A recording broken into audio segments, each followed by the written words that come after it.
What's going on, everyone? I'm hoping everyone is having a good Friday evening. We're gonna go live here today, and we're just gonna do an Ask Me Anything. Questions down below. Drop them. I know we got Bobby B up in here right now, so thank you, Bobby B. I know David will be joining us too. He was asking if I was gonna go live tonight, and I said let's do it. Just got off the show, the Rolling Thunder podcast. We were going to have MB Enclosures on, but he had some family situations come up, so he's going to come up on a future show.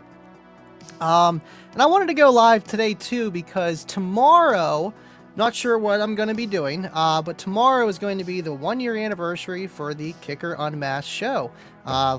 Last year, it came out, that 5-hour show, where they released, the 10 main items of future 22 products, 21 and 22 products.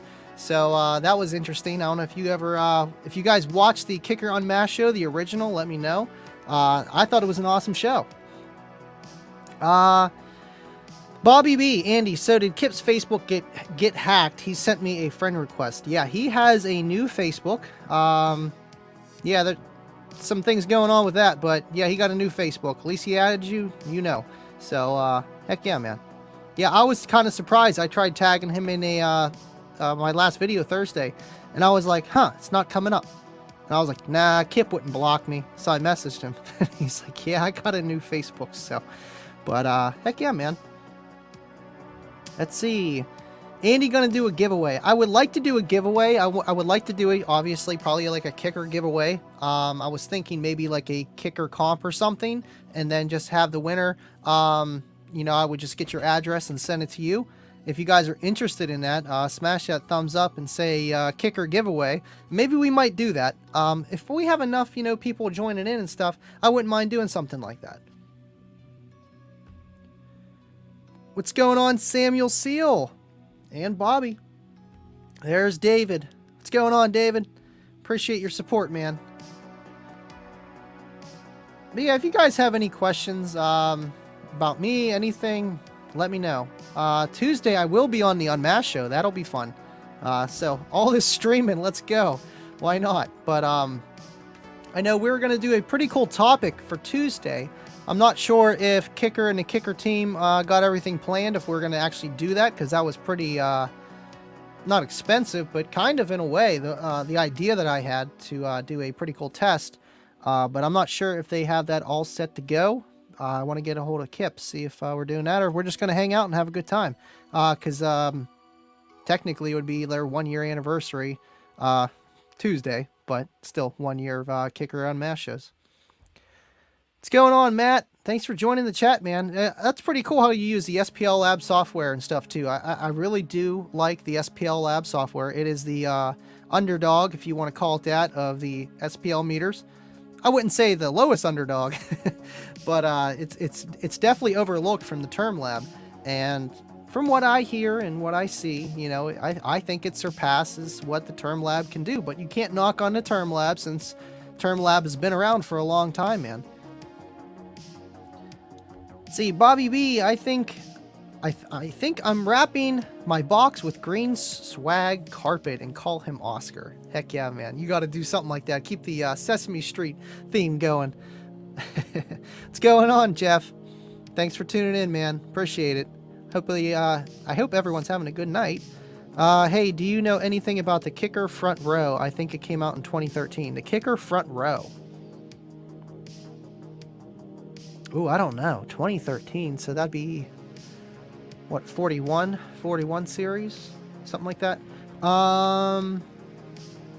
You have to go more into details about that. I'm not too sure. Is that like a front row? I'm not sure.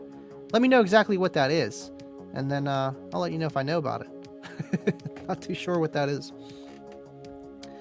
Oh, it's a DSP. Yeah, let me get that in a second. That it is. The SPL Lab reads right on the AMM1 too.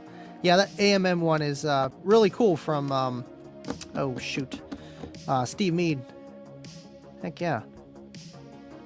So it's a DSP. I didn't know Kicker had a standalone DSP, because I know they want to bring it back. People are asking about it. So That's news to me. Is that part of like maybe before they had the Q series amps and stuff like that, the IQ? I'm not too sure. Yeah, keep the questions coming, guys. Appreciate it.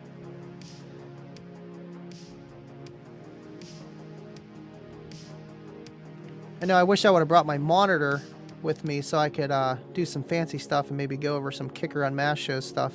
That's a lot, but it would be fun to do. Let's see. Bobby B coming in clutch. Andy, thoughts of me changing my 3.5 KS two-way to a 2.7 middler on my Dodge Ram in the dash? I mean, there's no replacement for displacement, so you're definitely going with a smaller driver. And the middler, I think that's a two-way as well, because you got the woofer and then it has like a tweeter in a way, because it does play like almost 20 to 20. Not exactly 20K, but as Kip said, it definitely plays up to like 16, 17K. So, I mean, you might get a better sound. I'm not too sure. Really, you want to use your tweeters for like your top of your dash and stuff too. So maybe replacing that with just that middler, so you don't have like a harsher high frequency. It might help. I think it might just sound better, maybe not louder. Andy, any sound deadening in Cookie Monster? You know what, El Fuego, I seen your comment on 12 Volt Talk about that, and I couldn't answer it. No, there is no sound deadening whatsoever. I had a bunch underneath where like the battery compartment is, and then I actually took that out and rhino lined the entire lower end of the vehicle. So I guess you could call that kind of sound dampening, but it was more for looks. And so if I would have any stray wires that were hot, I could just lay them literally right on the car. I wouldn't have to worry about grounding anything out. So other than that, no sound deadening, nothing in the doors. I would like to eventually, but you know, just to give it a maybe better sound. But when you're playing how we are, sound deadening doesn't always help. When will a quad box be available? You cannot find one anywhere even used. Yeah, Jeff, the quad box, I know they didn't have them for sale online. I know they were $1,500 or something like that. But what Kicker does is they take care of their dealers first. So you almost kind of call around and call different stereo shops and third-party retailers to find one. Now, I know Amazon and eBay, they might have something there from a reputable third-party dealer. That's where I would go first and then try to call around. So, but yeah, it's just, they only made so many, and then whichever ones they gave to the dealers, they have them. So maybe they're hoarding them all. Let's see. How close would a battle between an L7 Q Class 12 versus a Comp Q15 be? And which one would win in the proper box and amp? I mean, that's kind of a vague question, but I'll give you an average answer here. So, with the L7 Q Class versus the Comp Q, honestly, I think they're relatively close in performance with their coil size, their spider, and how they are designed. Obviously, the L7 is square. It's going to have more cone area, stuff like that. I think in a perfect world, the L7 is just going to be louder. You might have different advantages by having a round woofer. Yes, I said it. In maybe sound quality or something that you're looking for particularly in your sound of your system. But that can also be found with the enclosure. So there is no wrong choice, but you know, there is no replacement for displacement. So there is that. Solid to go with either one of them. Me, I'd go with the QL7. I like the comp though. It reminds me of like a beefier CVX. 25 up in the chat. 14.4 volt talk for the win. Sup guys? Let's see, Jonathan Quiz. Sorry, I'm trying to get to the comments here. Not too many behind, so we're good.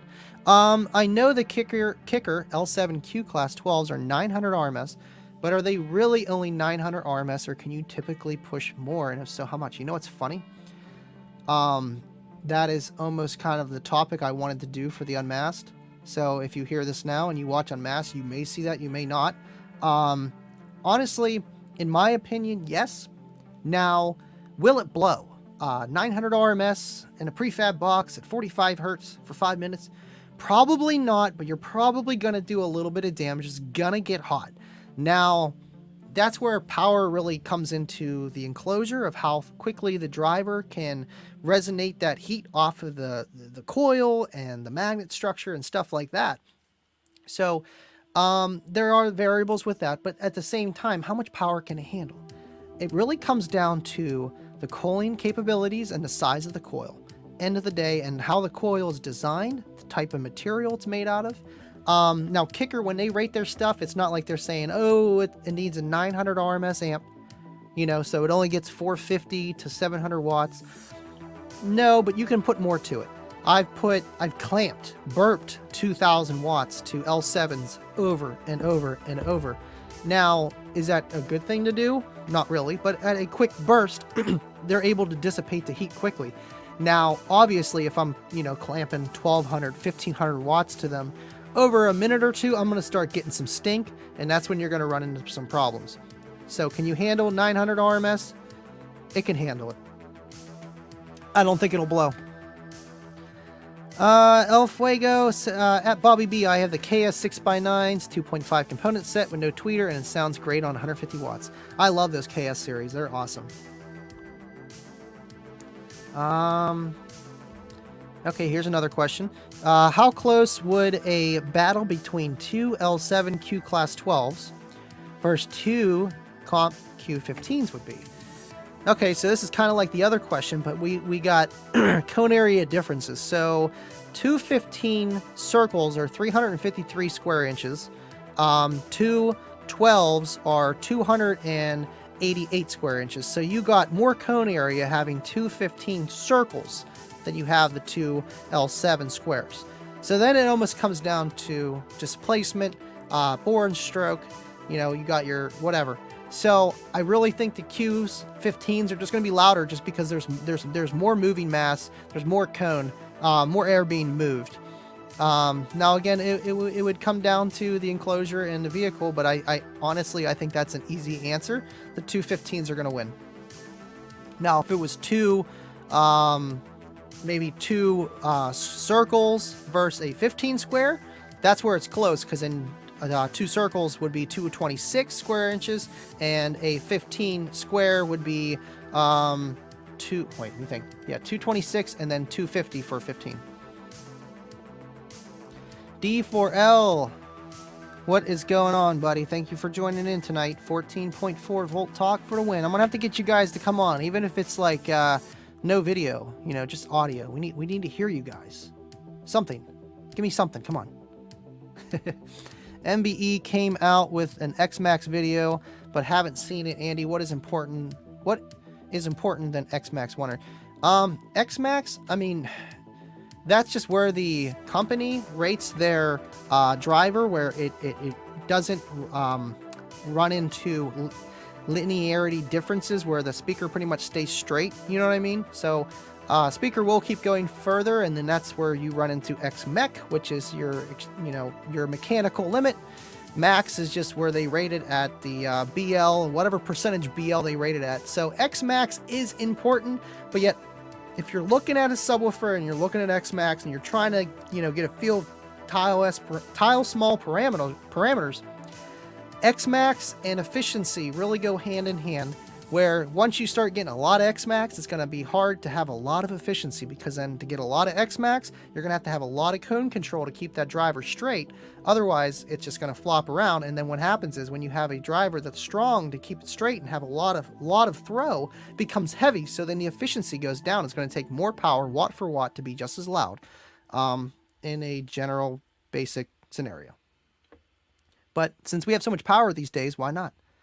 Make them inefficient, go really, really far, 30,000 watts in my trunk. I don't even care that it takes 25,000, you know? No, man, you're good. That's what I'm here for, to answer the questions as best as I can. Even regular questions, man. I got you. Yes, Chris Vera, you gotta love the guy. Let's see, D4L. That 8-inch kicker is sexy, but it flexy. Not yet. I haven't even played it yet. You don't need to break in kickers, really. They break in on themselves. But this thing is cute. I mean, let's see here. so tight. It's not super tight, but it's not meant for a lot of excursion. It's really not. It's a different kind of driver, just plain as day because of how it is. It's a shallow mount driver. Plus, it's not even broken in. It's brand new. I haven't even played the darn thing yet. I think the millimeter X Max is like 10 or 11 on that. I'm not too sure. That's just a guess. Let's see. Bobby B. El Fuego. I'm running 4 KS on his Dodge. 6x9s, 2 back door, 2 front, 2 KS in the dash, and deck power for now. Oh yeah, you definitely got to get that Pioneer running. It'll be night and day. Night and day. I'm not kidding. Cannot stress that enough. Amplify your mids and highs, and it'll sound so much better, so much clearer. And your bass is actually going to sound louder to you. I'm not going to lie. Systems that just have bass and literally no music going up front don't sound as loud when you have the music, blaring in your ears. It's something. It's mental, but it definitely makes your system sound louder. So when you have those amps powered up to your doors, it's really going to make everything sound a lot better. Hit it and quit it. Smash that thumbs up. Appreciate it, man. Thank you. Yeah, the more thumbs up I get, the more I want to do these lives because I know you guys are enjoying them and it's worth my time. And I appreciate all the guys that are on the Patreon page and just watching my channel, commenting, liking, sharing. That's why I do it.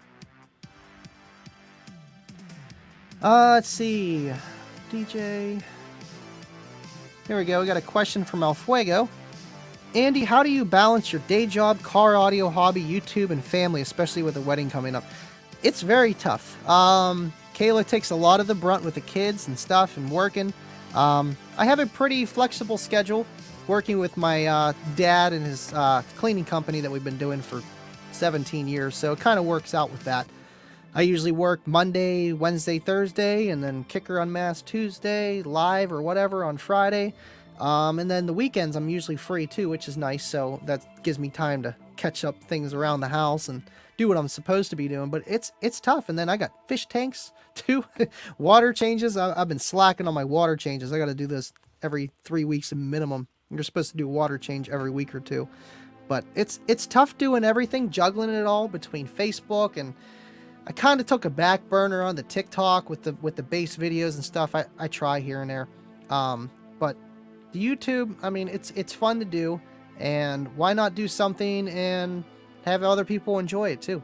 Like today I was just working on the Geo with the dual setup, and I was like, man, I wish I could film this, but it's like raining out, and it's like, this is just stuff that I do all the time. So it did make sense to make a YouTube and, do all this. So it is hard doing it all. It definitely is. I give Kayla props because Bryson's 4 and Oakley's 1, and they are a tag team duo. Got to have them on the Rolling Thunder podcast. All right, let me catch up to got lots of questions. Thank you guys. 25 Gately 12s or Def Bonds 12s, 2500 RMS each. I mean, I like Def Bonds. I've seen a few videos from Parker and my buddy that runs them. They do kind of take rated, but I mean, they're efficient drivers and they're very nice. Gately 12s, I mean, I can't really say because I haven't actually seen them or even looked at their specs.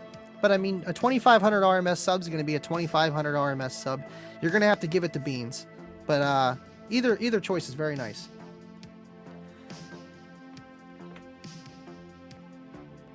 Let's see here.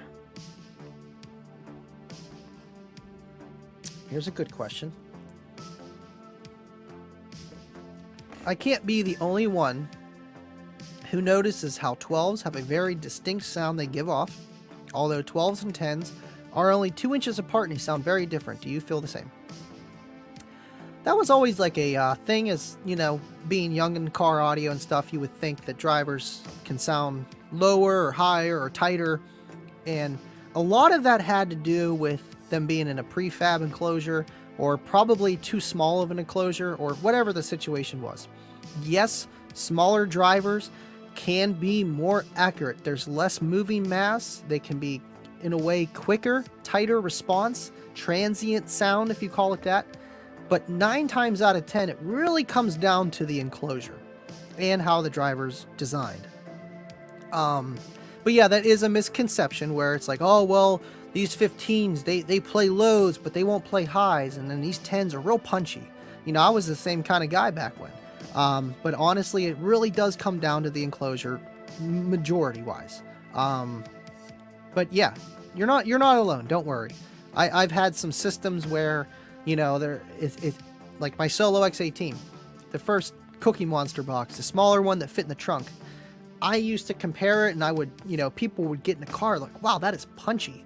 And it's like, it's an 18. They're like, wow, it sounds like you got like 3 10s back there, or like 2 12s. And it's like, nah, it's just 118. And then they would say the same thing, like, oh, I thought an 18 just played lows and stuff like that. And it's like, no, it really comes down to the box. It was a small box, tuned to 38, and not a crazy amount of port area. So it had some nice cone control. I used to be able to play rock music, especially in the vehicle, firing right up on the glass, and then the port firing back. You get that nice boundary loading. That's where that tight sound came from. Bass tubes. I know I have a bass tube, that Kicker substation PS80. It's an 8-inch sub. I want to dyno that. There's an amp in there. I want to dyno that without blowing it up. And maybe throw it in a car and see what it meters just stock with the stock amp that's built inside. They're pretty cool. I think I know someone that has a snowman's, but I'm not going to say who. But I know someone that has a snowman. And I will let you know how they sound from him. They are really cool. I want to get a pair. Are the Solo X's up for sale yet? If so, what are the prices? I made a video that me and Kip talked about on the Unmasked that I was on about a month ago, when he said when the subs were going to be released. And it's going to be around Q1, Q2 of 2022. So I would say springtime at the latest. Now, the latest could be earlier or it could be later. It all depends on the economy, how everything's going. They just need to get it there. Once they have it, it'll be up on the page. It'll be for sale. You'll be one of the first people to know, either from me or the Unmasked show, or just Kicker on their social media platforms. But yeah, I cannot wait. Now, price, I know Kip kind of bounced around on it. I think around, now don't quote me for this, but around, for like the 10, around like $450, and then for the 12, like $556, and then probably $758 for the 15. Now the 18, I don't know about that. Now if they would make one of those, maybe $1,000, but they don't have an 18, not yet. It's a shame. It's a shame, you know. Extra winks. Let's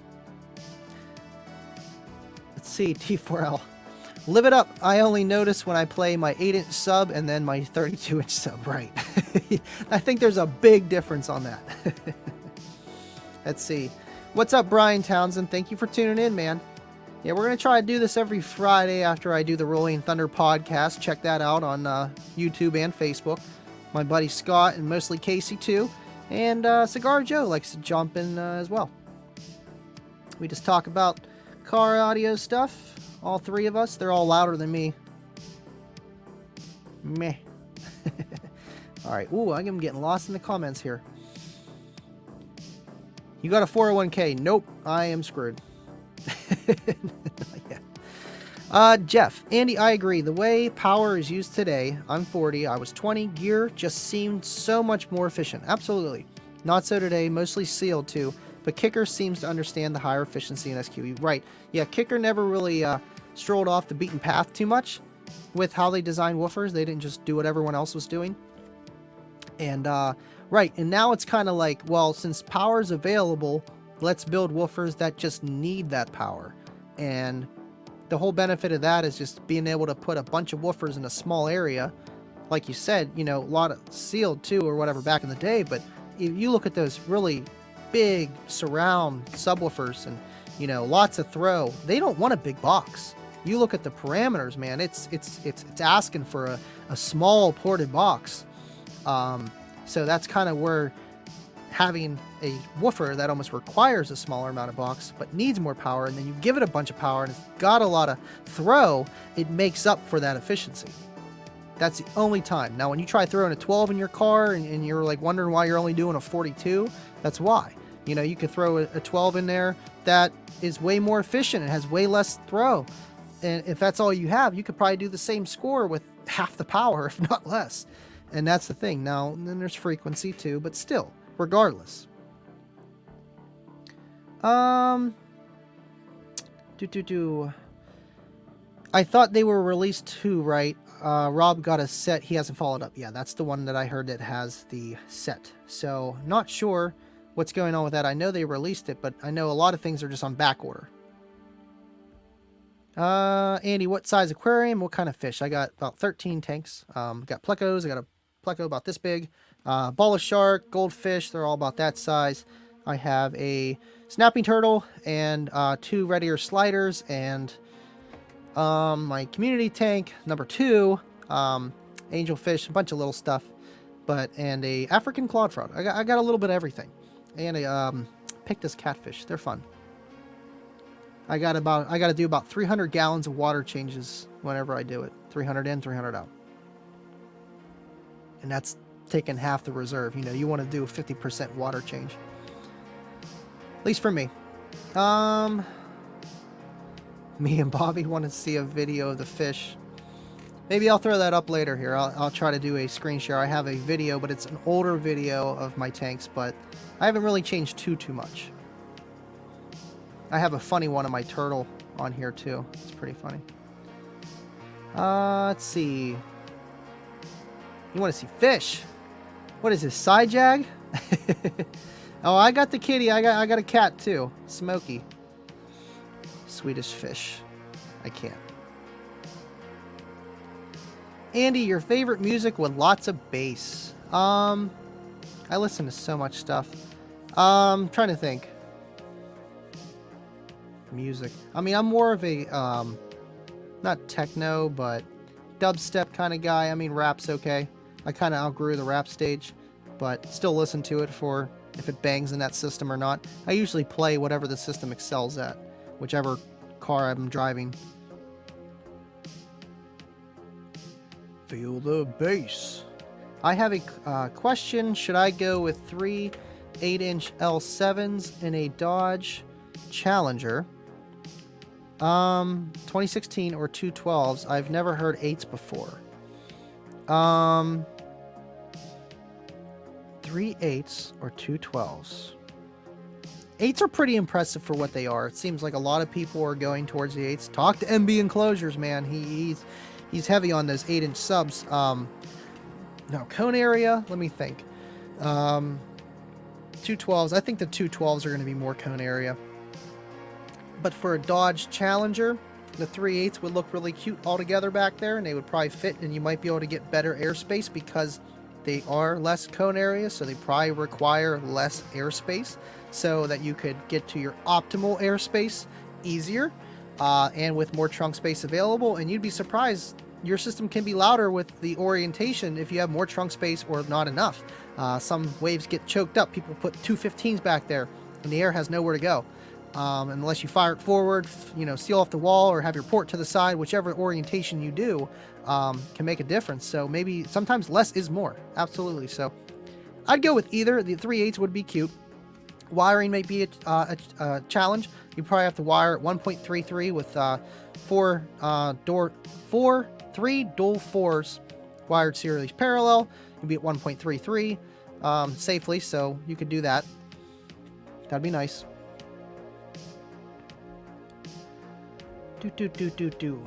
Oh, going too far.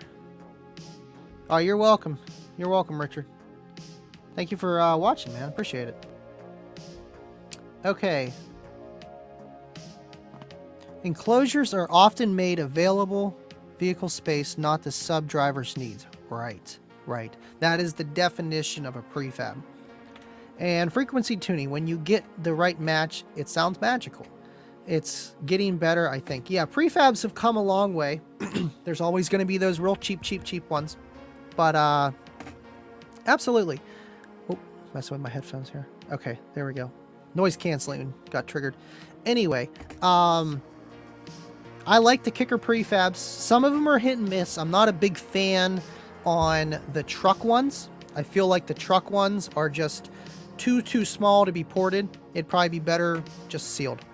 Now the Kicker comp ones with the Aeroport, 6-inch Aeroport, tuned about 38. They're pretty punchy. I mean, yeah, they're not going to play extremely low, but for a prefab box, it's going to fit in your trunk. They're pretty nice. Let's see. Ooh, comments. Kicker comp Q15 ported box. Yeah, my voice is fading already. Ported box recommended is 3 to 6 cubic feet. Gately audio. I'm guessing 4.75 cubic feet box, or go for a custom MBE box. You don't want to go to 6. I've built enclosures with 6. It's more for SPL or more for lows, whichever way you go with the port, how big the port is and what the tuning is. But 4.5, 4.75 would be a happy medium, and maybe go around, trying to think, 54, maybe 50 square inches of port. You'd be able to get a nice tuning like 35, 34. You don't want to go extremely low, and you don't want to go extremely high.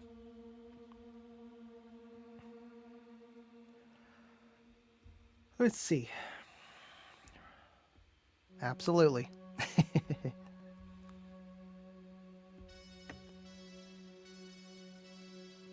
I like Rolling Thunder in this live stream. Like this stream better. Hey, I tried, man. Rolling Thunder's fun too, man. That's what got me really practicing and getting ready to do lives all the time and stuff. And I found some cool people along the way, man. I love doing it. Let's see. Yeah, my voice is really falling apart.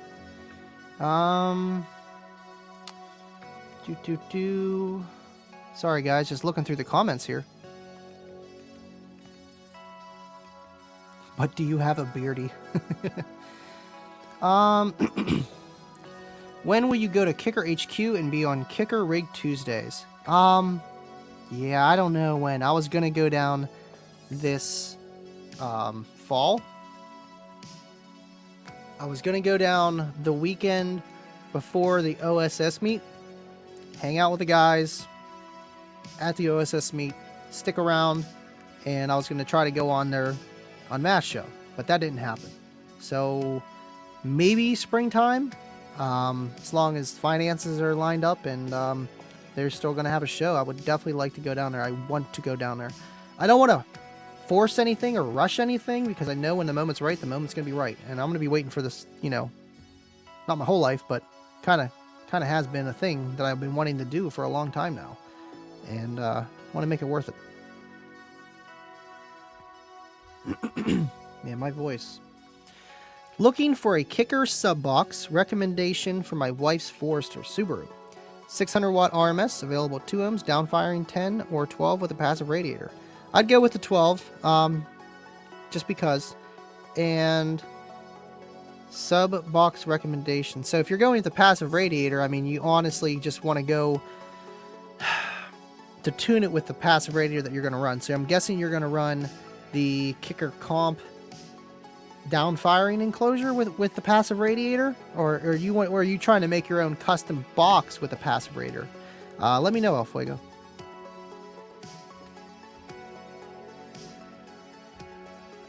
Hey, you're welcome, buddy. Thank you for tuning in. Appreciate it. You got 20 people in here. If you're here, say what's up. Let's see. Oh, look at this. Look at this guy. Throwing down the super chats. D4L Deviant for life. Thank you, buddy. 14.4 volt presents Livin' Loud with Andy on every podcast, it seems. Thank you, guys. Thank you, D4L. Let's see. Brian Townsend. I have a customer that has a 5-foot monitor lizard. Wow. In his living room. It could eat a small dog in one bite. I don't go in that house anymore. Yeah, I always wanted an iguana to live longer than a few months. I always wanted a 6-foot iguana walking down the street. I think it'd be so cool. Wow, we've been on here 37 minutes already, man. Thanks for tuning in, guys. I appreciate it. I know it's Friday. Some of you guys, you know, like to party or just sit back and watch TV. And some of you guys like to watch my podcast, and I appreciate you. Let's see. Komodo dragon or beardies? I don't know. That sounds like death or a little pet. Komodo dragons does get pretty big. Let's see here.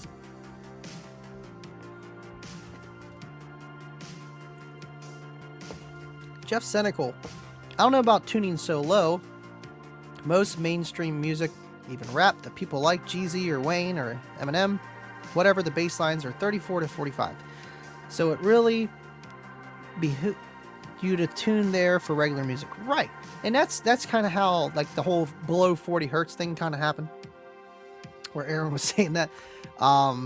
Because a lot of music really doesn't play that low. And when he said it just, you know, plays 40 hertz and just everything below that, it just cuts out, which it does with a 12 dB octave. But at the same, or maybe more, I think 24 dB octave. Yeah, sealed box is 12 dB octave. Ported is 24. Correct me if I'm wrong. I don't know. I'm still learning that stuff. But there's still a roll-off. And it depends the roll-off, too, of the tuning of where it's tuned at with the driver that's in there and with the size of the enclosure compared to the port and the port area in general. So there's that. And power applied. I feel like power applied can mess with a roll-off in a way where a speaker is just not going to sound good when you have a lot of power applied to it, and the roll-off steep is just at that point where it's just not going to sound good. Just wasted information, guys. Wasted information. Yeah, if you guys got questions, let me know. If you have any, if you're stumped on anything, let me know. Here's a question right here. It's me, Nick. Hey man, I got a Pioneer GM E360 x4. I think that's what I got over there. And it's bridged, and when my radio volume hits 13, the light on the amp turns red. Any suggestions? That is sounding like a electrical issue.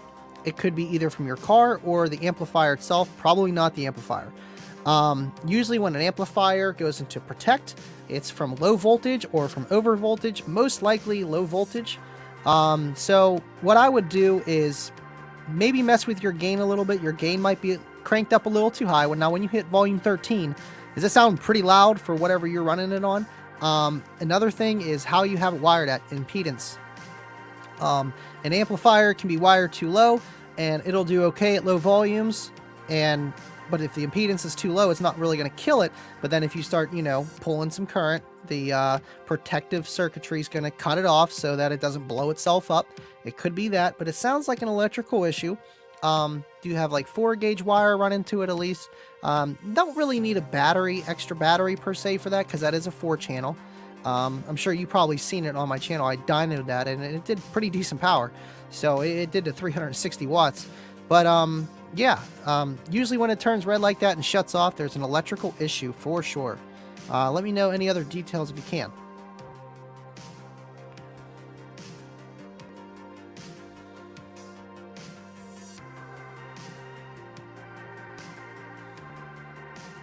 I'm guessing that's for David. Oh no, we got a super chat from David. Oh, look at that. I missed it. Thank you, David. That was my first Patreon. Thank you, buddy. I can tune. He said he'll tune your system for you. Heck yeah. Appreciate that, man. Thank you for tuning in. Hey, if it wasn't for you messaging me, I probably wasn't going to go live. I wasn't feeling like it. I was planning it all this week for that video I did for the intro. And then when it came down to it, I'm like, man, I'm kind of tired. I don't know. But then David messaged me. I'm like, I got to do it for David. Appreciate it, man. All right. Let's see.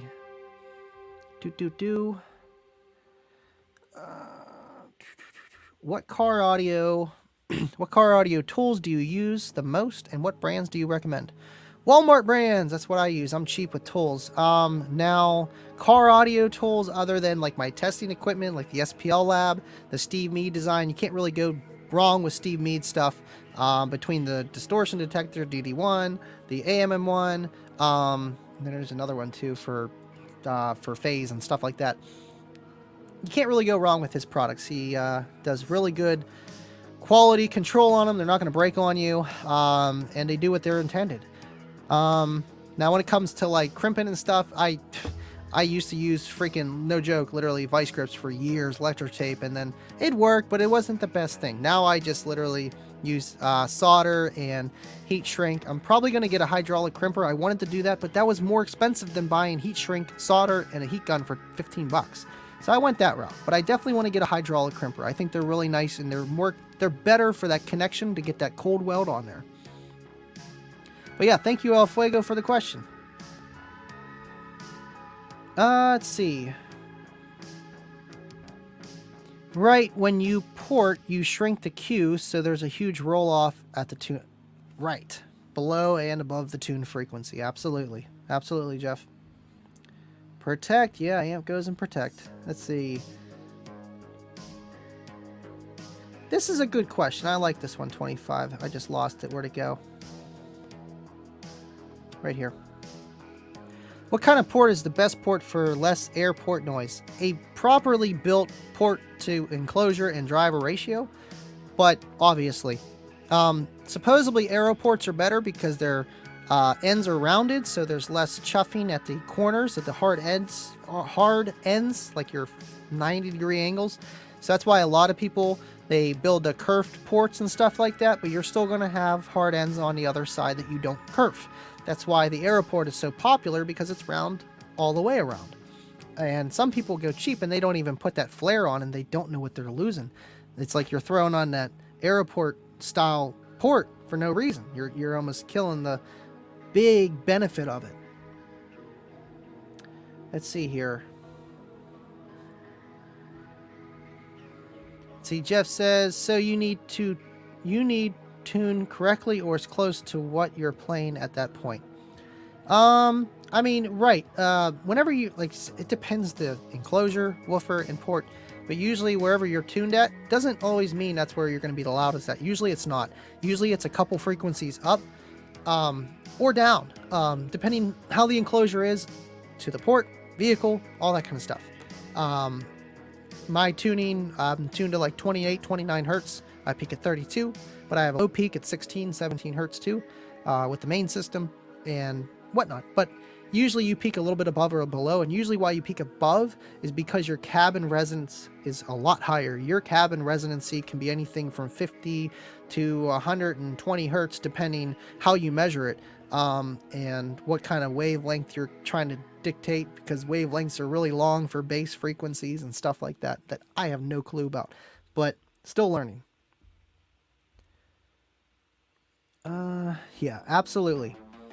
Use your ear and follow your heart. Tune it that way. I still do that. I still do that, and like if there's a problem and I'm matching stuff with a lot of power, expensive equipment, yeah, I'm gonna take a DD1 to it. Make sure I'm close, see where I'm at, see how bad I'm clipping. You know what I mean? If it sounds good, okay, we're good. Circuit breakers are awesome, but I've watched a bunch of reviews on them. They do bad welds on them. They don't actually take the current they're rated for, at least the ones I've seen. And once they break, they get weaker over time. That's my opinion. Fuse for short, not for current. So if you blow your fuse from touching a positive and a negative, that's okay. You're not going to run into melting your fuse whenever you're real close to that current, because a fuse can technically take 125% of its rating. But for how long? Always comes down to heat. Let's see here. 2L7Q8 ported or 4L7Q8 sealed. I mean, you're going to have a lot more cone area, twice the cone area. And then ported is supposedly twice as loud as sealed. Because of octaves, and not octaves, but orders and stuff like that. I really think it comes down to how much space you're taking up in that truck, because that ported box is going to require to be bigger just because it's ported. So you might be able to get better advantages that way. And the 4L7 in a sealed box, they're going to require a smaller box, but you got 4. So you're pretty much in the same boat. And then it comes down to how you want your music to sound. How a sealed box replicates sound to a ported box that may be a little bit peakier around its tuning, like it's designed to do. And then another thing is how much cabin are you taking up with either of these enclosures, and how that reacts well with the vehicle or not. You can have a really nice, well-built enclosure for one car, and you throw another car, and it sounds like donkey. And that's why, because there's a variable for everything, and the vehicle matters. I'd go with the sealed. I like sealed. Coming from a guy that plays 16 hertz, I like sealed. Oh, look at El Fuego, buddy. Thank you, man. Keep up the great content and live streams. I'm trying, man, and you guys supporting me. It's how I'm getting there, and I appreciate it. Thank you so much, El Fuego. You're the OG. I see you everywhere, man. Let's see. Oh, I'm going too far back on the comments. Sorry, guys. Fuse. Okay, we did that one. Favorite kind of pizza.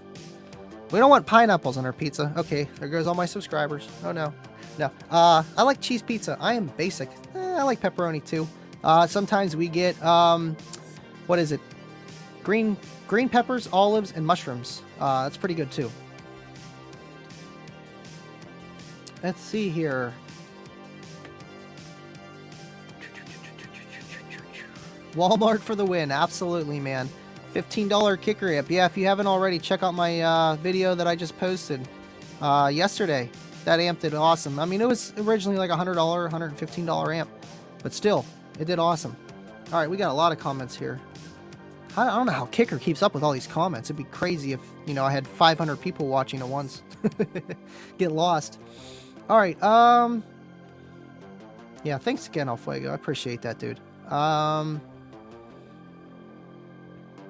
Okay, here's a question. What's the difference between a mini A&L and a regular A&L fuse?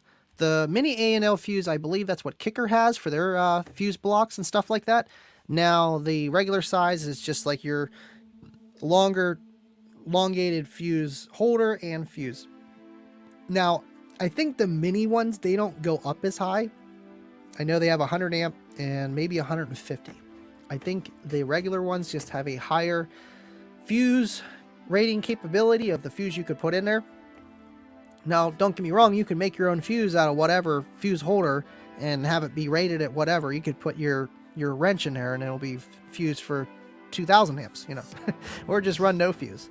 But yeah, that's the main difference. Just size, really, and capability of the amount of fuse that you can run. Fuse rating. Here's a good question, man. I keep skipping like 4. Going too fast.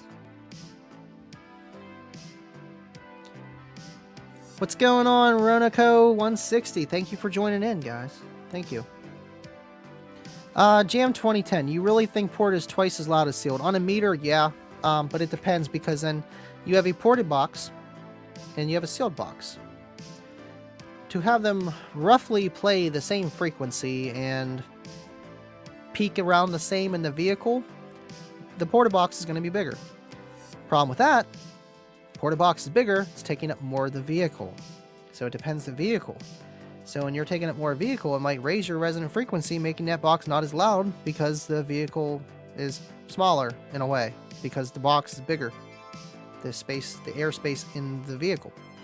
So there's that. Now this is just numbers where they say, you know, 3 dBs, because technically twice as loud. Not really. In theory, testing, usually about 2 dBs louder is usually when you double your power, you double your cone area in realistic scenarios. Actual testing. And same thing with the sealed versus ported. That's my opinion on it. About a 2 dB gain, but 2 dBs, you can hear it by ear, but it's not a huge difference, but definitely can be. Trapped on an Island, what 3 full-length albums do you take to listen to? Breaking Benjamin, I forget the album. Gotta bring some Michael Jackson. I don't know. You're gonna need it. You're gonna need it at some point. And then, Backstreet Boys. Sorry. I'm gonna be sad and lonely all by myself on that island. If that's the case. I'm gonna need my Backstreet Boys. They'll get me through anything. Let's see. Brutal. 20 in the chat, 13 likes. Come on, guys. Smash that thumbs up button. I get so excited when I get off the channel. I'm like, oh, wow, I got like 17 likes. That's crazy. That means people are actually enjoying this. Thank you, guys. We got a lot of questions I got to get to here. What do you think of the box builder on Kicker U app? I use it all the time. Whenever I build enclosures, I use about 3 or 4 different applications just to verify what I'm running. Different apps have different, pros and cons. The only con about the Kicker box building app, you cannot change the port size. And I want to almost tell them that, where they give you a square port, which is the best port. Square port or circle, one that has the equal length and height, is the best kind of port you're going to get with less chuffing, even though a lot of prefabs are slot and they're skinny and long, but there's a reason for that. So that's the only variable you can't change. So if you're not building a box with a square port, you kind of can't use that app. You can if you build it with the same outer spec, inner spec, and port area and the port length, and taking up the same airspace, and then you got to do the same thing on your other app. So it can be a pain, but I do use it for a lot of the graphs to see how it's going to react. What actual enclosure I can throw it in with the specs of the woofer. So I like it for that. Favorite rock artist? That's Breaking Benjamin, if you call them rock, I guess, for sure. Thanks, Bobby B. Well, I got lots of comments, guys. Sorry, stick around, I'll get to them. Veronica 160. Someone said a high X-Max sub doesn't matter in a ported box because it won't move as much as tuning hertz, which is the loudest. I have my opinion. What's yours? I mean, it X-Max matters in a way because of how much air you're moving. You're either moving, let's see how we can do this. You're either moving this much air or you're moving this much air. So there's that, but then it also comes down to the port, the enclosure, and the power being applied and how much power that takes to move it from here to here or here to here. There's a bunch of variables for that. So yes, I can see where people say excursion doesn't matter because you can have a woofer that goes like this and it's louder than when it goes like this just because of, how the box is designed and what frequency you're trying to get at. But at the end of the day, it's still moving. So you're still moving, rectifying the air, pulling it in, pushing it back out. So it does make a difference. And then the cone area. So but with the tuning of the box, I'm kind of lost on that. Obviously you're going to have the most turbulence in your port at your tuning. That's where it's going to be the loudest. Like when you do port wars, you measure it at your tuning frequency. That's where you're going to be the loudest. You're going to have the most wind in a way going through your port. So, but that doesn't mean you're always the loudest in your car at your tuning frequency. Like I said earlier, it's more with the cabin too, and how the waves are, bouncing off and then collecting back together to meet at that one point of your car, wherever you're metering at. Let's see. Oh. Backstreet Boy Lance for Andy. I got a lot of questions here. Okay. Chips Ahoy or Grandma's Cookie? Chips Ahoy. I like Grandma's Cookies too, though. That's a tough one. Oh, voice is falling away again. Let's see.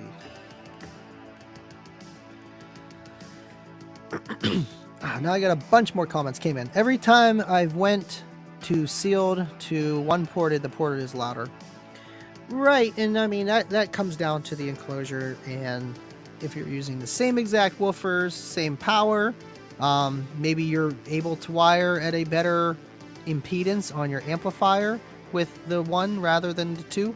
But yeah, right, and the ported is going to be louder in a way.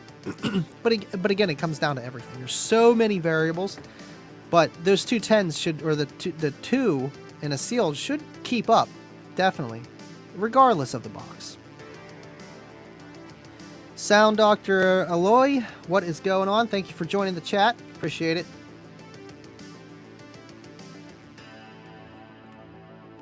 Let's see. Pull for bass music, rap, or music with heavy bass guitar like drums or like Tool, Primus, etc.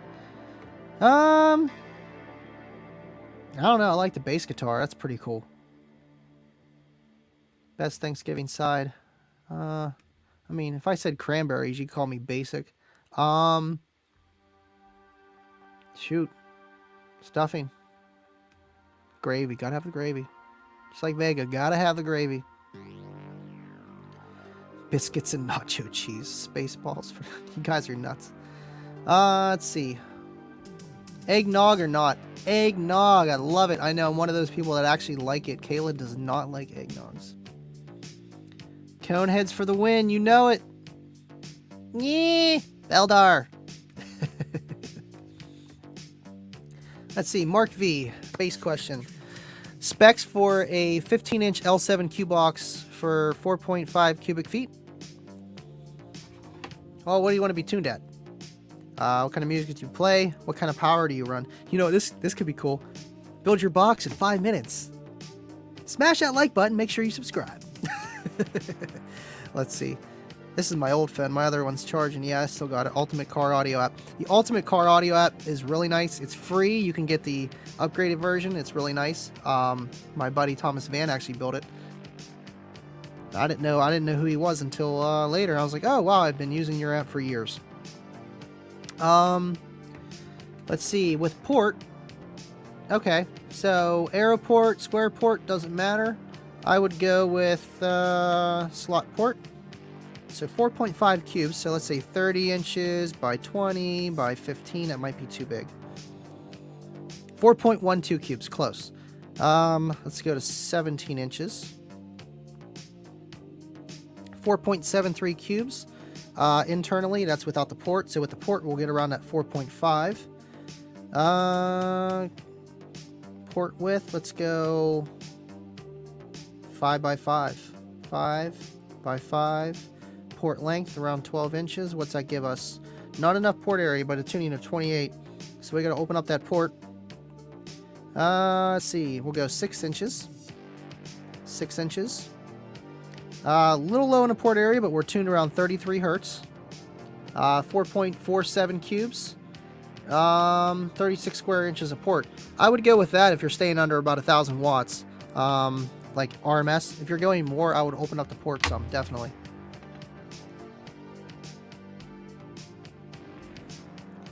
Too many A&L 1500s or 1300. I think it'd be the same, honestly. And with the 2, you might just have less resistance in the runs because you have more power wire. Might be more expensive. What's a good tuning number for all genres of music? There's no right answer to this, but I'm going to say no higher than 40. No higher than 40. And it depends on the port, because then how much bandwidth do you have above 40 and below 40. You almost want to have your low end, pick up the low end where you want it to get down, and then you want your front stage of your vehicle to pick up where your rear doesn't. So a 40 to 80 hertz band pass would be perfect if you're talking like sound quality.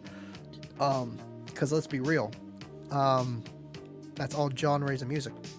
So 40 to 80 from your sub, and maybe a little bit down, like a 12 dB octave, to be able to play about down to 30 hertz, and then maybe a little bit lower. But yeah, that's what I would do. About 38 hertz, 40 hertz would be roughly good for all music. But yet again, it comes down to the enclosure size, the power, and the box.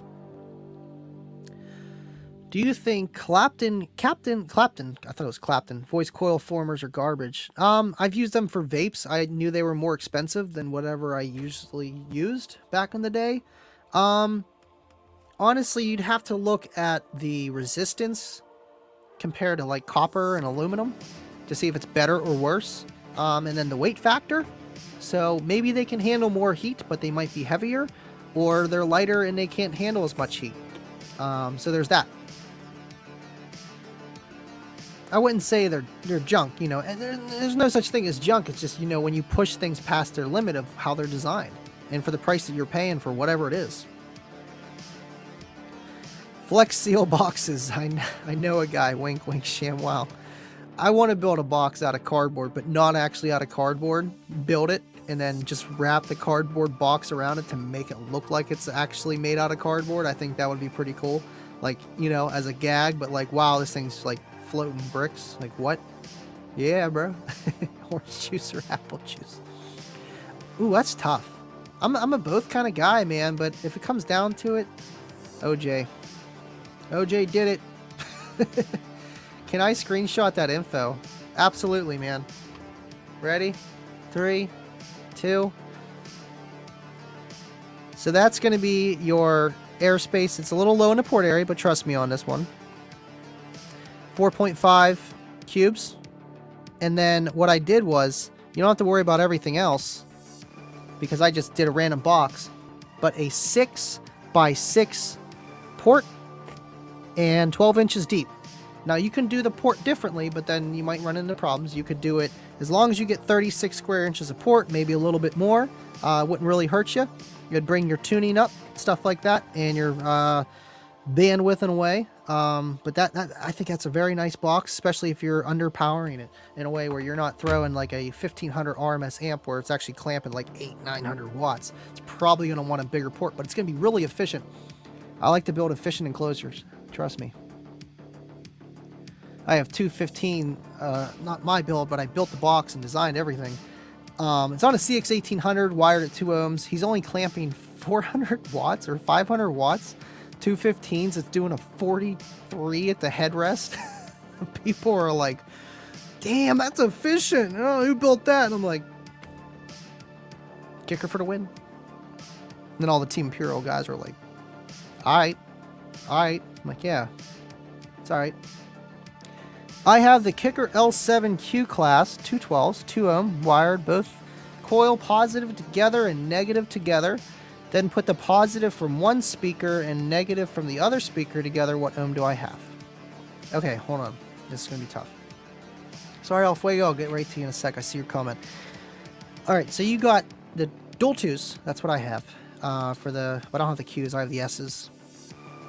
Both positives together, negatives together, so you got it down to 1 ohm. Okay, each one's at 1 ohm, and then you have from one speaker a negative, and from one speaker, then put the positive from one speaker and negative from the other speaker together. It sounds like half ohm. If you got everything red to red, black to black the whole way through, you're parallel, you're half ohm. If you have them red to red, black to black, you know, by themselves, and then you have them ran in series, positive, negative, then you're parallel series, and that'll bring you to 1 ohm.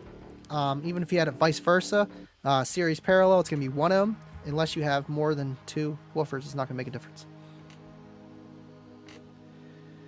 Let's see. I won the Kicker 8-inch Marine speakers on Unmasked. What do you think about using them for outdoor backyard audio? They are small. They are in small sealed enclosures. That'd be cute. Definitely put a higher low pass frequency on them. They're not going to really want to play the lows, especially being in an outdoor environment.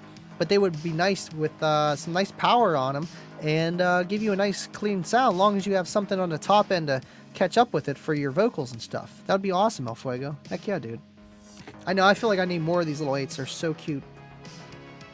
Okay, losing comments here.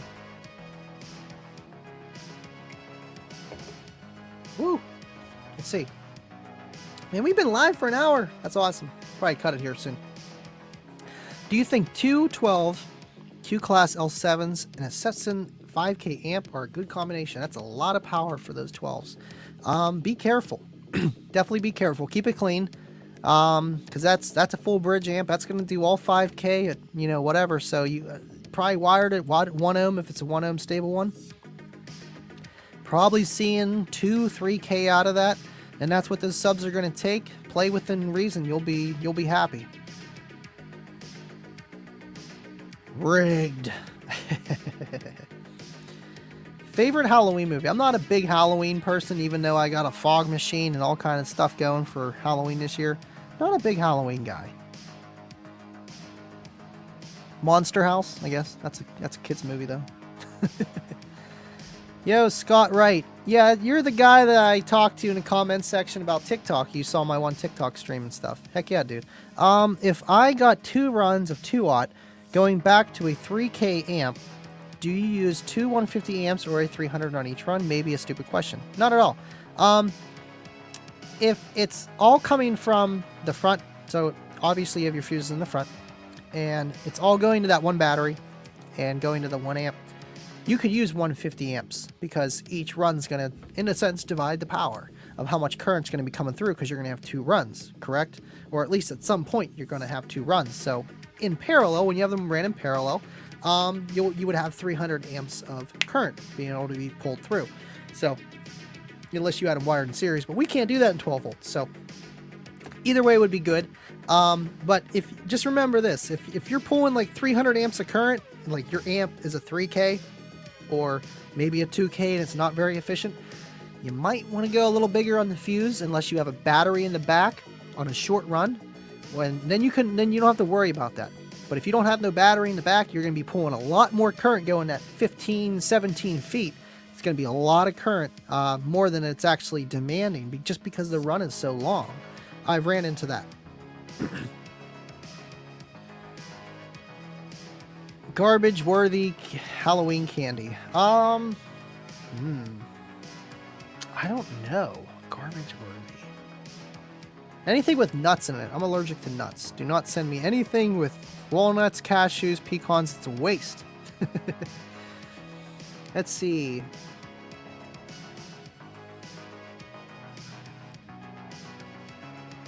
25 said 150 amp for 4-aught OFC only, too small for 2-aught. Right, because 2-aught you could pull almost 600 amps out of that, no problem. And if that's welding wire or regular car audio wire. Why doesn't this music thing work? Is this... Oh, it's just that long. Oh, okay. I thought I was going to run out of music here because I'm running the show too long, but no. I got 2 hours of music. Forgot. What's the reason Art attacked you yesterday? I don't know, dude. I was talking to Rob about that. I was talking to Scott about that. I have no idea. He seems like a really cool guy. I've talked to him, just not as much as you guys in like the Kicker chat and whatnot. And he never really had anything bad to say. And I think it may have had to do with the 12 volt talk or something, because right after that, that's obviously the day after. It just didn't make sense why he started calling me a beginner, like I didn't know anything. I was just like kind of laughing it off. And, you know, you seen what happened. And then he just kept going, and it's like, dude, like, I've had that and like way worse by people that actually maybe kind of had a reason to actually say that to me, when it's someone that doesn't even have a reason to say it to me and they're just kind of trying to make me upset. It just, don't waste my time, and I don't want to waste your time. If I'll try to explain myself to you as best as I can, but it's not worth it. It's not worth it. There's always going to be people that are going to hate you, period. No matter who you are, you can't have everyone like you. And the quicker you learn that, faster you move on. But yeah, that made me upset when he brought in Kayla. I'm like, oh no, you didn't. Oh no, you didn't. And I'm not gonna let you get the best of me of getting crazy over someone that dumb. But hey, it is what it is, and I wish the best for him. I just blocked him on my YouTube. He can't see my stuff. I'm sure I'll see him on the Unmasked. You know, I didn't block him, but still, I didn't want him jumping on here. But hey, I appreciate you guys backing me up, and Rob for blocking the guy. Dude was just going a little too crazy for my liking. Yeah, Monster House is a good one, absolutely. Thank you. What are the cutouts and what app? Okay, I'm gonna need $10 for this. No, I'm just kidding. Cutouts, I mean, I kind of need to know the enclosure, or well, I know the 4.5 cubes, but you know, the vehicle, how tall you want it to be, how short, and then those all have to match. So, Mark V, if you're on Facebook, or you can just maybe comment after this live is over, or on any of my videos, I'll see it. I'll try to remember. Just say what are the outer dimensions that you have that you can fit, and I'll put something together for you. And the app I'm using is Ultimate Car Audio app. I don't suggest beginners to use it. You can mess around, but there's a lot more to box designing than just putting in numbers. Let's see here. El Fuego, I purchased a Kicker banner 3-foot by 6-foot from my Audio Lab backdrop. Did you use the grommets and peel and stick hooks to hang yours, or some other method? I didn't even use, well, I used there's little hooks on the top of these. I have the older ones. I don't have the new ones. I don't know if they're any different. But they just had little hooks or little hoops. And then I just literally just drilled a screw through the top of it just to hold it there. So that's what I did for mine. And I think the smaller one, I have it the same way, but I use that smaller one for my shows too. And I have like Velcro on it. So I can stick it on a table and it fits pretty nice. Yes, absolutely, Deviant. Absolutely. Yeah, yesterday he was weird. That's what didn't make sense. I don't know where the fire came from, but I was like, okay, you know what? I usually just listen to reverse polarity, listen to Dean go on for about an hour. But I was in the comment section for I don't know what reason. And one time I'm in it and it's like, whoa, okay, here we go. Hey, it happens, man. I had it real bad in the beginning with car audio, so it's like, psh, come on, man. That ain't nothing. But it's sad. It's sad because you know what? He seemed like he had a nice system. I did some, I did some digging. He has a, he had a kicker. He has a Def Bond system, 2K amp. He has a down for sound amp. Seems like a nice system. He does all kind of custom fab stuff in the doors and on the dash. Seems like a nice guy, but hey, sometimes we all wake up on the wrong side of the bed sometimes, you know what I mean? Art is the eye of the beholder. To some it's great, to others it's yeah. Hey, some people are like that, man, and it's just, you're just not going to get along with them, or they have a problem with you and you'll never know why. Thank you, Bobby B. You're always that OG #1 fan, always tuning in to my stuff and everyone else's, and appreciate you in the hobby, man. Thank you. John Clark. Arc Audio X2. I've heard of Arc Audio. They've been around. 2500. How good is it? When will the big kicker be available again? Big kicker. The L7X family will be out around springtime, I'm going to guess. Q1, Q2 of 22, as long as everything goes to plan. Arc Audio, I've never heard anything bad from them. High-end stuff. I know I almost picked up a nice old-school amp on auction, but I wasn't going to pay 110. I was going to pay like 70. And it was an old-school 4-channel, but it literally had like a switch for just like 1 ohm load or something like that, and like some fancy stuff. I'm like, whoa, that's different. I want that. But yeah, I've heard good things about them, and they should do rated. Yeah, I'm not too sure on the X2. I'll have to look that up later. Let's see.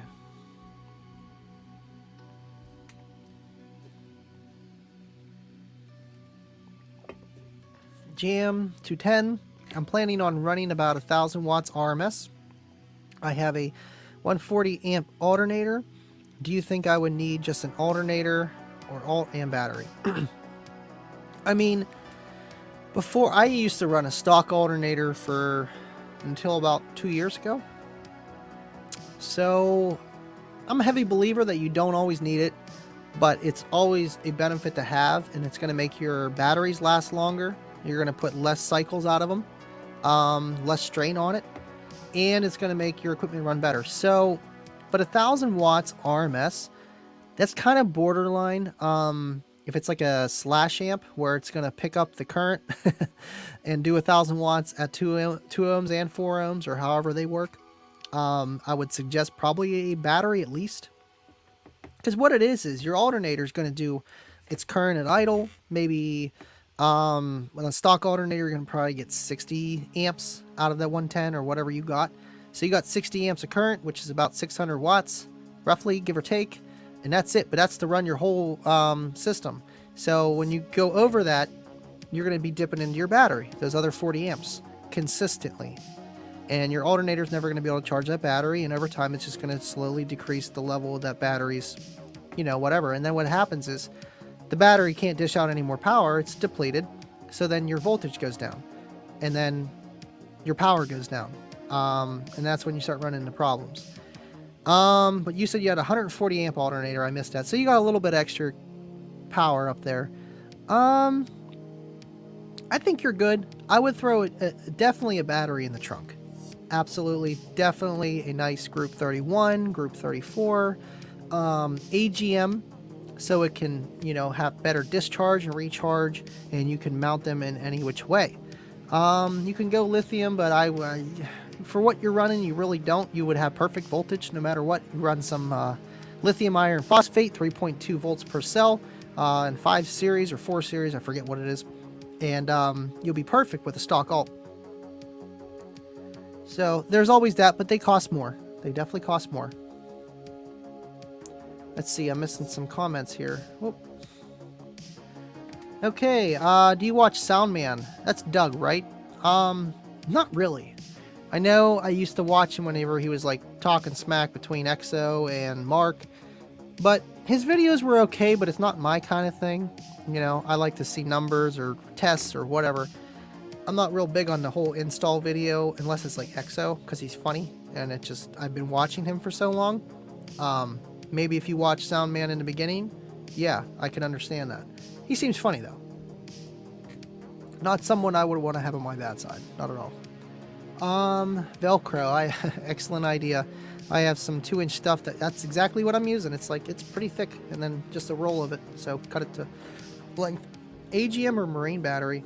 I used a marine battery in the very beginning. Deep cycle. AGM can be considered a deep cycle as well. I think marine battery is more for a low discharge and recharge value, but a lot of capacity. AGM can be the same thing technically, but it's a different, it's not alkaline battery, but it's not a lead acid battery, or it's a lead acid battery, not absorbed glass matte AGM. So there's that. So you just have 2 different chemistries, but relatively kind of do the same thing. But yeah, I would definitely run just an AGM. Yeah, usually marine batteries are just lead acid. I don't know if they might have AGM marine batteries now. I don't know. It's been so long. That'd be something to know. Random 4400, I really enjoy your live stream. Sorry I didn't make it in time. Didn't see the notification. Sorry. Yeah, I'm probably going to just start going live every Friday, literally after the Rolling Thunder. Seems like you guys enjoy this, and I'm already set up to go, and it's Friday night. So, heck yeah, thank you, man. Appreciate you watching. Will 14.4 volt will be making a StreamYard debut on Livin Loud with Andy stream soon. Right. Come on, El Fuego. Tell them. They need to come on. Deviant and 25. You guys got to join me in some way. At least a voice. We can even do the voice changer. How about that? I got an app for that. And then you can jump on and talk like Darth Vader or something. You know? Anything. Come on, man. Come on. See, Bobby B. I'm using Wally World AGM.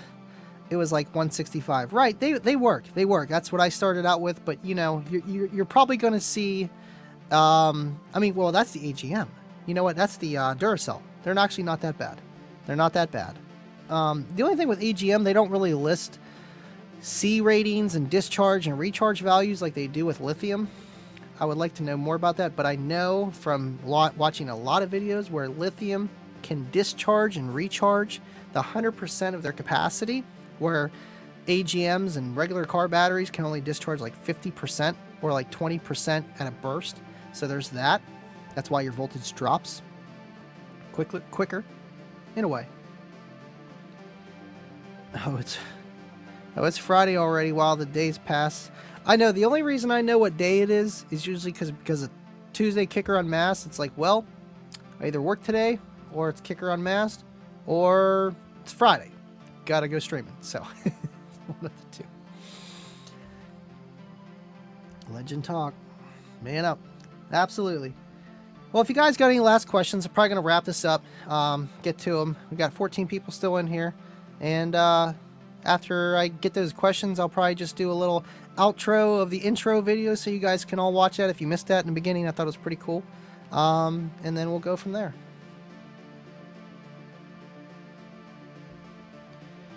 I'll do it if they won't. I've already been on video with 12 Volt Talk and Hi-Fi Vega. You know what? I remember that. I need to rewatch that one. I remember you going on there with them because I was like, oh, there's the face with the name. I've always heard of you, El Fuego. Just like I've heard of, you know, Rob and Derek for years, man. You're always in the Patreon shout out, or they were talking about you in some way, man. Absolutely. Do JP lithium batteries really charge at the same rate as AGM? Yeah, because they're lithium iron phosphate. They're 3.2 volt cell batteries. That's why. That's the only reason why they say you can use this with the stock alternators, because of the charging voltage. When you run LTO or other lithiums, like 18650 batteries, these are 3.7 volts. Now, if you run a bunch of these, you get like 16 volts, okay, to be charged, or like 12, and that's too low. They'll blow up the lithium. The lithium iron phosphate, the 3.2 volt cells are perfect, because then they charge literally at 14 volts and they rest at 13.3, 13.4. That's why they work for AGM, or for AGM and stock alternators, because AGM's supposed to sit at around 13.3 to 13 volts, fully charged. Brian Townsend, thanks Andy, have a great weekend, gotta bounce. Thank you for watching, buddy. Sorry if I didn't catch that in time. Let's see. Samuel says 25 and D4L have to hide identity because of FBI most wanted. Something like that. David, I'll come on with the real voice, real face, real name, real me. Yeah, dude, we'll have to plan that sometime. Absolutely, man. I would love to do that. Absolutely. Streams, D4L streams after 14.4 Volt Talk presents Rolling Thunder, starring 14.4 Volt Talk presents Living Loud with Andy. Absolutely. It's becoming a mouthful now, huh? Thank you for you. Thank you. I appreciate that, man. Thank you, Jam210. I see you on my videos, my comment section, and my lives, man. I appreciate you. Thank you. Bobby B, I missed it. I was on Hi-Fi Patreon live. He interviewed me. What? I'm going to have to see that. You'll have to tag me in that, Bobby. Anytime, man. Always. Always. David presents David. Poor Bobby. Come on, be nice to Bobby. Let's see. Question here. Want to ask something. Hope you see it on a smaller, less powerful speaker. Wait. Hope you see it on smaller, less powerful speakers. They usually have the wattage on the back of the side of the magnet. Is that RMS peak power? Usually depends, but usually it's if when they rate them on the back of like a small speaker. Old ones, they would do nominal power, kind of the same thing as RMS. Usually if they rate it on the speaker, it's not, unless it's a cheapo brand from who knows where, they're usually going to put the RMS rating, not the peak. But if it's a Japanese or something else, they might only put the peak power and you don't know what the wattage is. And you kind of almost have to look at, okay, how big is the speaker? You know, if it's a 6-inch coaxial, it's not going to handle 100 RMS. Maybe if it's a really nice one. So yeah, whenever, that's a good question though, because there are speakers that maybe don't have any wattage on the back, or they just have one rating and you can't tell if it's 50 watts RMS peak what it is. But yeah, usually older speakers like that, or even just like the Alpine or Kicker, they usually label both. They'll say peak power, 200 watts, peak power, 50 RMS. You know, usually it goes like that. Let's see here. Okay, cool. Have you used 18650 lithium bank? No, not yet. I want to build one for my moped. I have a 48 volt electric scooter, and I'm running lead acid in it currently. I want to do the 18650 batteries. I think it's 13 series, 4 parallel to get like 4 or 7 amp hours or something like that. But that's like 60 18650 batteries. You can get them cheap, like $1 a piece sometimes when you buy a bunch. I'd like to, but the problem with those is they're only going to be able to discharge like 20 amps on average, and that's like a good 18650 battery can do 20 amps of current at like a pulse continuously. So you can't really use it for car audio. You would have to wire 1, 2, 3, 4, 5, 6, maybe like 8 or 10 of them in parallel, and then you're looking at whatever voltage. I mean, you technically could, but I think there's limitations on that as well, just with how they do with heat, compared to a bigger cell type battery. I'm sure it's been done though. I'm sure it's been done. Absolutely. No, I did buy some little 18650 cases though for my power wheels, and found out that the wires that they put on there were too small for 6 amps of draw. I was like, wow, okay, well that's no fun.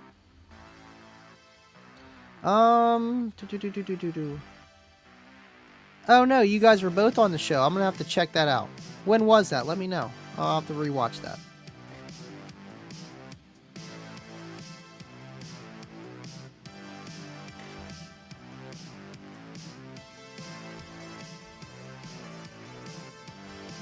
Let's see.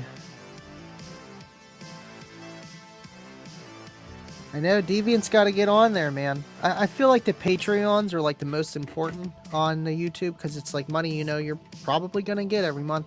With the YouTube algorithm and what videos you post and stuff, you don't know, most likely. So that's the nice thing about Patreon. And you make more of the money than you get from like the Super Chats. Like the Super Chats, I think you get half of whatever you guys donate.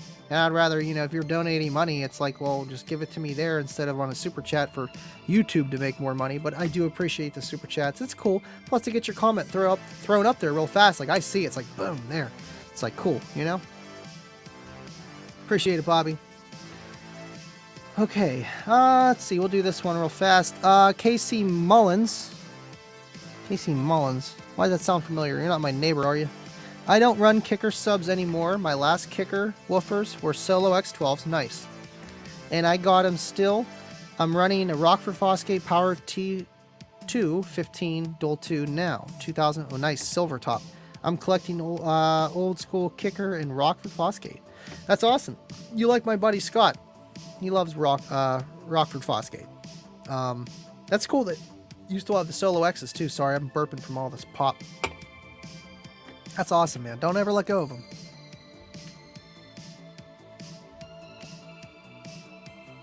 Thank you, El Fuego. I will see you next time. Appreciate you, buddy. Thank you for watching. Android or iOS? I like Android better, but I've been iOS for years. There's more you can do on Android. Later, Fuego. Bobby said, so Andy, you 100% of Patreon money. I think it's 95% or something like that. It's really nice compared to YouTube. YouTube takes 55% of the super chats, and then they take, I think, more than 55% on the ad revenue. Because I think I said $16 in ad revenue, but I'll probably get like $3 or $4 of that. Let's see. No, probably from the Basehead group. Nah, thanks for joining, man. Yeah, I'm about to bounce here anyway. But thanks for jumping on last minute. Okay, we got another question. If they keep coming, I'm going to keep answering them. All right. Oh, thank you, David. Get the super chat real fast. Good night, guys. Presented by this guy. Thank you, David. Yeah, let me know when you want to come on, man. I'll have you on. And thank you for watching. Thank you so much. Jonathan Ortiz. What should I tune my L7 Q Class 12s? Okay, this is that amp system again with ported box. I have them wired to 1 ohm, and I took one positive from one speaker and negative from the other speaker into the amp.